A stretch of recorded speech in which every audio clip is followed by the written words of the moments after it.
The Cardano legions are already on the march. We already have a gigantic unicorn dApp in operation.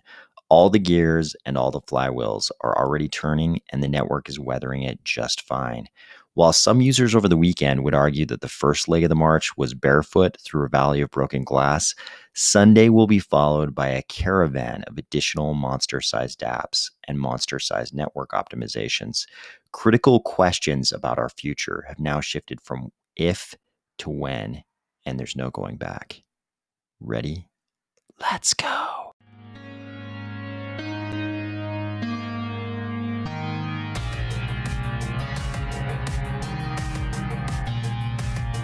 We are going to discuss what's happened in the Sundae swap launch since the last time we talked. Then we'll zero in a little bit on wallets used for the Sundae swap launch, namely ccVault and Nami, and changes made in response to the wallet issues encountered by Sundae swap users.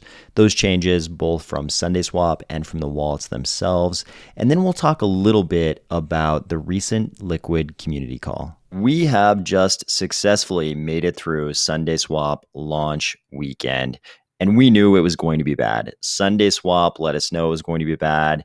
Anybody commenting on the situation knew it was going to be bad. And part of that was that the network optimizations, which we've covered many times on this channel, just aren't in place yet. 2022 is going to be the year of network optimizations to make dApps like Sundae swap, these big, giant, anxiously awaited, hotly anticipated dApps like Sundae swap, these monster dApps, to make them run well on the Cardano network. We needed to do a bunch of network optimization in 2022, and it had to happen now.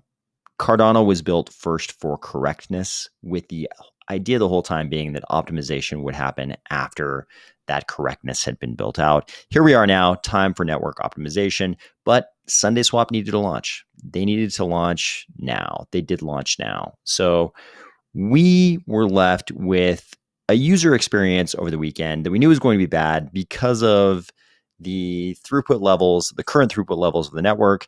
I think I may be misquoting this number, but I believe I heard Pi say that currently the Sundae swap scoopers who are doing sort of the off-chain batching of transactions, the Sundae swap scoopers were able to do 2 or 3 scoops per block. 2 or 3 transactions per block were able to be included.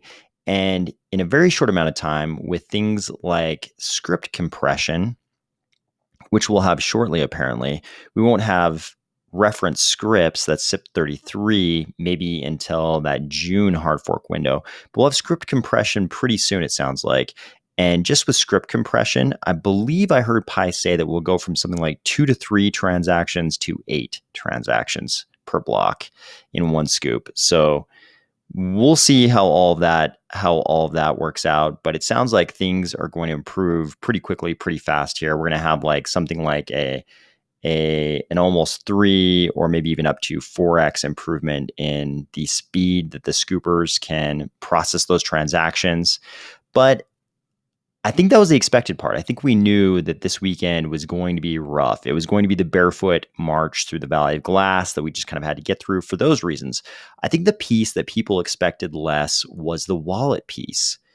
While there were some points of confusion, I think those of us paying attention before the launch knew that the way this EUTXO AMM / order book hybrid DEX was going to work was that you would put your order in, and if it wasn't scooped and the price went outside the slippage threshold you set, that you would have to cancel your transaction or it would just sit on the blockchain forever.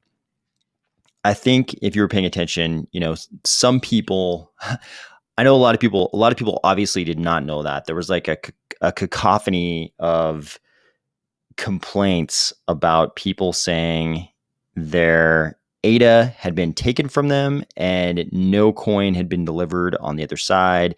And this appeared to be because their orders had gone onto the blockchain and they were just sitting there and needed to be canceled because the scoopers had already moved outside. The price was going up so fast and the scoopers already moved outside of the slippage set by these people. And of course, the answer the solution that a lot of people came to was just to set their slippage very, very high, which is obviously unsatisfactory for a lot of people for obvious reasons. You want to get the coins as cheaply as possible when the coins are going up as fast as they were this weekend. Setting your slippage to 100% is not the optimal thing. It seemed obvious that a lot of people didn't realize they needed to cancel their orders. I saw a lot of people reporting that their orders had been on the blockchain for double-digit numbers of hours, and they obviously didn't realize that the price had gone far outside of their slippage thresholds. So people didn't know they were supposed to cancel, but then we ran into additional wallet problems where people were trying to cancel. They knew they needed to cancel. They tried to cancel and they couldn't cancel. I think this subset of problems was a little bit unexpected. Unfortunately, this genre of problems related to cancellation of your order had a twin antecedent for a lot of people. Many people discovered that they couldn't place their order in the first place because they were using Nami wallet. And eventually over the course of the launch, seemed like the standard advice became that people should reconstitute their wallet over at ccVault and use ccVault to place their order, which had its own problems because people didn't know how to set their collateral in ccVault because as the launch began, ccVault didn't have a native function for setting the collateral. And it seemed like the way that was actually done was by sending yourself 5 ADA, and ccVault could use that UTXO as your collateral, but there wasn't a button in ccVault like there was in Nami that was just like set collateral, and then you could go in and set your collateral. Eventually, ccVault laid out that functionality. But in the beginning, people didn't realize what was going on. Everybody was trying to use Nami wallet and it wasn't working. Nobody knew why. Alessandro laid out a great thread just today explaining exactly what was going on. Turns out Blockfrost, it sounds like from Alessandro's thread that Blockfrost was running just a few nodes. Obviously, Nami wallet relies on Blockfrost. Blockfrost was running just a few nodes with 20 megabyte mempools. So this, of course, meant that the mempools for Nami wallet were filling up and those transactions were not going through. So even Alessandro says he was confused as to why this was the case because by his calculations, it shouldn't have taken longer than 2 hours for those transactions to get through.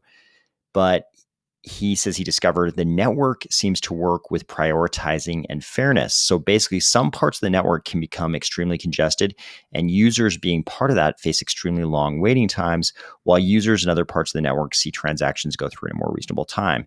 And this makes sense. This kind of architecture makes sense because if you have a gigantic monster NFT drop or the launch of a monster dApp like this, you still want people to be able to send who have nothing to do with that NFT drop or dApp launch to be able to send ADA back and forth. You want the network to behave properly for everybody else, behave normally. And if there's going to be congestion, you want it to be for the people who are involved in that particular launch. Of course, some people would disagree with that. I actually like that this is the way the Cardano network works. A single NFT drop or dApp launch isn't going to mess things up for everyone, just for the people involved in that particular launch or drop. So sounds like Blockfrost and Alessandro or someone, Blockfrost, came up with the solution to this. They spun up a lot more nodes, and a lot more in this case sounds like it means around 30 nodes. And instead of having just 2 mempools, I believe he says very yet 2 mempools with 20 megabytes in each, instead now they have a whole bunch of mempools that are much smaller. So instead of having just a couple of giant mempools that are going to fill up and be that very, very congested part of the network, instead now they have a bunch of smaller mempools so that they're more optimized for the way the network actually works. Giving credit where credit is due, I believe it's extremely commendable that this mempool problem on the Nami side was remedied so fast. These are extremely nimble organizations. If they're able to figure out a solution to something like this so quickly over a weekend, this is great. This is one of the reasons why the Cardano ecosystem is so great. People actually care and they're nimble enough to actually be able to fix things when they care so much. I actually didn't run into any of the Nami problems. I've been a Nami wallet user in the past, of course, but I saw early on in the day that people were having trouble with liquidity provision, which opened up before swaps. and that they were having much better luck with ccVault. I think that was pretty widely reported. Obviously, not a lot of people, not a lot of normal users saw that because people tried to use Nami Wallet throughout the weekend. But I used ccVault right from the start because I saw that problem was happening. And I encountered the previously described problem with uh, not having a function for setting collateral in ccVault. But through a lot of Discord searching, I saw people describing the procedure to send yourself 5 data so you'd have a UTXO in your ccVault wallet that could be used as collateral. That seemed to work for me. I also saw that there were problems with enabling the specific account within ccVault that you wanted to use. ccVault, over the course of the weekend, they pushed out a version 1.4.1, which actually fixed those problems. It created a native button for setting collateral in ccVault, and also it allowed you to explicitly enable the dApp account you wanted to use. This solved a lot of problems. I think I found sort of workarounds for both those. But even so, it took a lot of tries. It took a lot of tries to try to get orders to actually go through and stick. You're basically just like spamming orders to try to get one to actually get onto the blockchain. Like a lot of people, I was successful in getting an order onto the blockchain, but not in actually having one scooped and completed. I tried various things, putting in orders when I thought North America was sleeping, when I thought Europe was sleeping, middle of the night, middle of the day, tried everything, couldn't get an order to complete. Eventually, I gave up once price had reached a certain level, just kind of looking forward to the ISO rewards. I did complete one swap pretty easily, despite all my many attempts, throughout the day and even at very odd hours of the night when everybody was sleeping. Despite those efforts and not being able to get a Sundae token order through completed, I was able to complete an order for Muesli Swap milk on Sundae Swap. So on Sundae Swap, I was able to swap between ADA and Muesli Swap milk tokens, and the order was completed in 8 minutes. My order went onto the blockchain pretty easily, and it was completed in 8 minutes. This gave me a lot of great hope because it showed me that the protocol actually works just fine, and so does the front end platform for Sundae Swap. If you were in a pool that didn't have the mad, crazy amount of traffic that the Sundae Swap token to ADA pool had. So I wasn't able to get any swaps through there, but I got a swap through this lesser used pool in about 8 minutes. So when this crazy traffic wears off for Sundae Swap, I'm hoping everybody will have that same experience where orders can get completed in minutes as opposed to the crazy waiting 12 hours and then you're outside your slippage threshold experience that a lot of people had over the weekend. Obviously, there were a lot of wallet problems in addition to the throughput levels that were able to be achieved by the scoopers, but not all of the wallet problems were due to the wallets themselves. We saw Sundae Swap Labs come through with this tweet on January 22nd. They said, late last night, we discovered a Sundae Swap bug that prevented a small number of ccVault users from canceling their orders. We've just released and confirmed a fix. So it wasn't even all due to things like not having a native function to set collateral inside ccVault. There was actually some kind of a bug in Sundae Swap itself that was also hindering ccVault users from canceling their orders. This was if you made it to the point where you're using ccVault instead of Nami. So even if you made it from Nami to ccVault, and even if you figured out how to set your collateral, it sounds like, and you were able to enable the right account, all those things, it sounds like there was a Sundae Swap bug on top of it. I mean, it was just, there were wallet problems compounding on top of wallet problems, obviously, between the two available wallets. I think this is good. If we have this many problems with the first launch of a gigantic dApp in the ecosystem, it's good we're already through that valley of broken glass, because the next time a big dApp goes to launch, these wallet problems will already be figured out. Sure, there'll be new bugs, new problems, all kinds of new obstacles to overcome. But the fact that we're already past this, ccVault has already figured out, hey, we should have, and they probably already knew, but they've already implemented, these little things like having that button to set the collateral and being able to enable the right account. And Nami and Blockfrost have figured out the magnitude of their mempool and node needs, all these things being past these already these things are only going to make it easier for the next dApp that goes to launch with a high volume like this. Given the fact that I wasn't able to pick up any tokens at a price that was acceptable to me, I was really interested when SundaeSwap came out with this tweet saying that they were accepting a bunch of the waitlisted pools into the SundaeSwap ISO. This was great because I think people saw a lot of the pools that were previously accepted in the ISO were all reaching saturation. So we're to the point where if you wanted to participate in the ISO, it was kind of looking like you were going to have to suffer the fate of being in an oversaturated pool. My next question became, what would happen on this date right here, January 25th, Tuesday, when the first round of ISO rewards will be calculated according to SundaeSwap? My big question is, what is this whale control nonlinear curve going to look like? I believe that's what we were told it would be, some kind of a nonlinear curve to help prevent whales from scooping, no pun intended, scooping up all of the ISO rewards.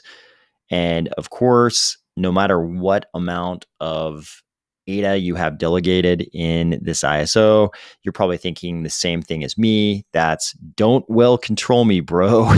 Don't tase me, bro. Don't well control me.